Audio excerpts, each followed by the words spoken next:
Il y a plein de gens qui font des trucs super partout et qui ne le disent pas forcément. C'est aussi un rôle de média. C'est de donner la parole à chacun, donner la parole à tous ensemble en même temps pour faire un gigantesque papier qui s'appelle un livre blanc et qui est un papier dont tout le monde est l'auteur.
Mesdames et messieurs les élus, chers professionnels de santé, mesdames, messieurs,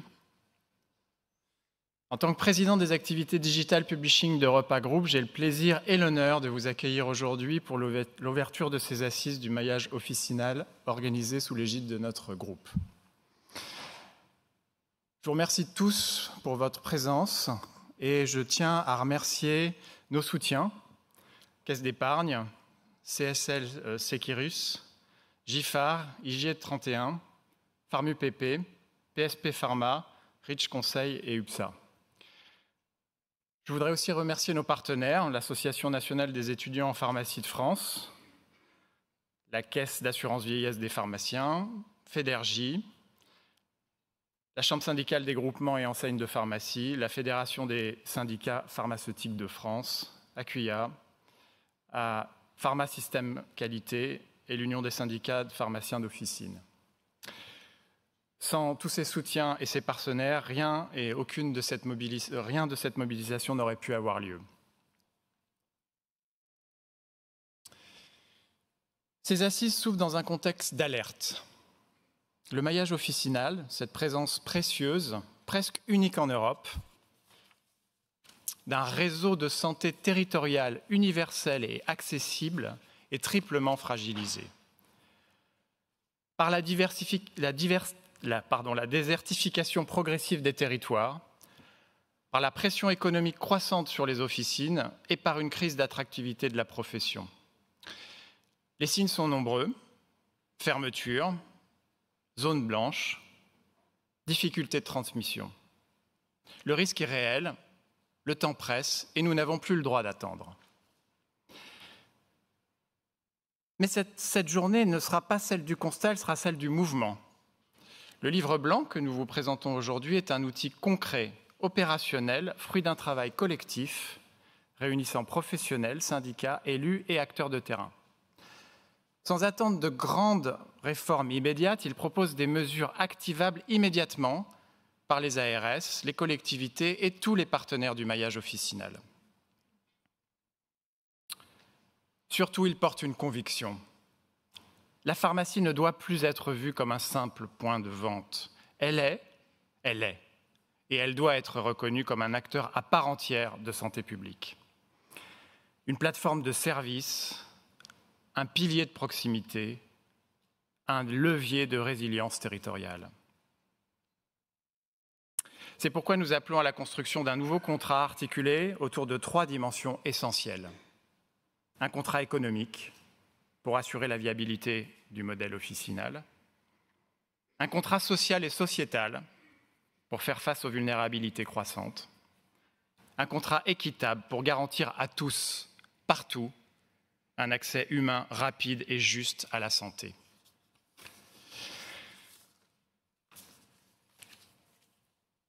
Mesdames et messieurs, ce que nous engageons aujourd'hui, c'est un projet collectif, un projet de soins, mais aussi de société. Un projet où l'officine est non seulement maintenue, mais réinventée. Et surtout pleinement intégrée à la dynamique de santé publique que notre pays appelle de ses vœux. Merci de votre présence, de votre engagement et très belles assises à tous.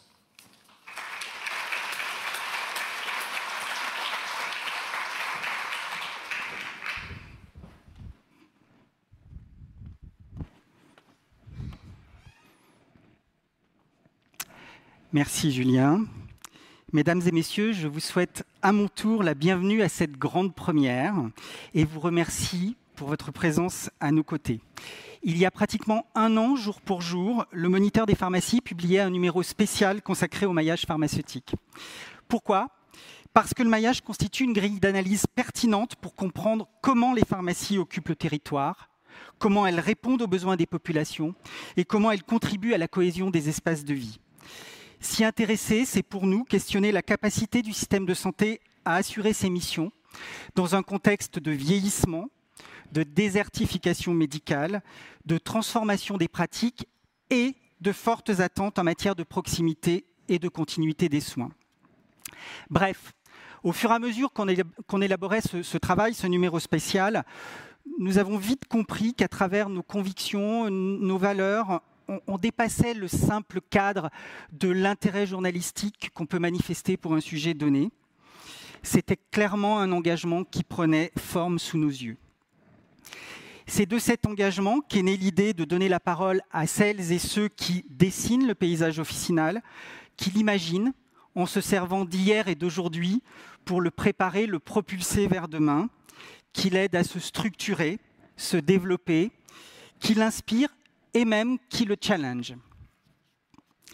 Avec un objectif en ligne de mire, consolider et faire évoluer le maillage officinal en cohérence avec les mutations en cours pour optimiser le service rendu aux patients et plus généralement à la population, sans jamais se retrancher derrière une position défensive.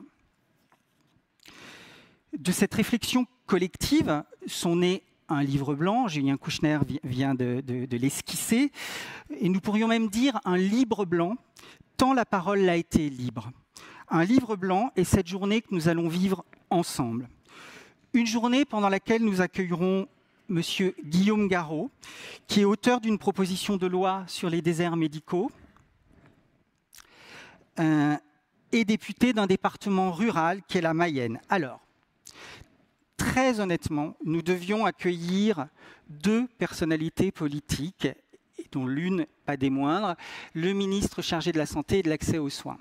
Yannick Neuder a dû annuler sa participation à nos assises hier. Vous êtes très impliqué dans les actualités du milieu, vous connaissez parfaitement les enjeux et vous savez qu'il y a en ce moment des discussions autour de l'ONDAM, de l'objectif national des dépenses d'assurance maladie, et le ministre devait consulter en urgence aujourd'hui. Donc les réunions s'enchaînaient, ça n'a pas été possible. On le regrette évidemment parce que je pense que c'est un sujet pour lequel il manifeste un réel intérêt. Donc, qu'à cela ne tienne, Guillaume Garot sera lui présent. Et puis cette journée, on l'a aussi imaginée comme étant une journée pour débattre, pour échanger durant 3 tables rondes. 3 débats, 3 questions. Faut-il inventer un modèle économique sur mesure ? C'est donc le thème de notre première table ronde. On s'est évidemment posé la question des missions et des services en se demandant s'ils sont réellement un levier pour renforcer le maillage pharmaceutique. Et puis finalement, on est aussi allé loin dans les curseurs de la pensée et vraiment des questions, y compris celles qui fâchent, en se demandant si on pourrait se passer des pharmacies de proximité. Je vous propose qu'on revienne sans plus attendre quand même sur le socle de cette journée, c'est-à-dire le livre blanc lui-même, à travers les propositions qu'il renferme, qu'il contient, et puis aussi à travers une étude de projection économique dont Christelle Pangrazi, qui est directrice de l'actualité chez One Health, va maintenant nous parler.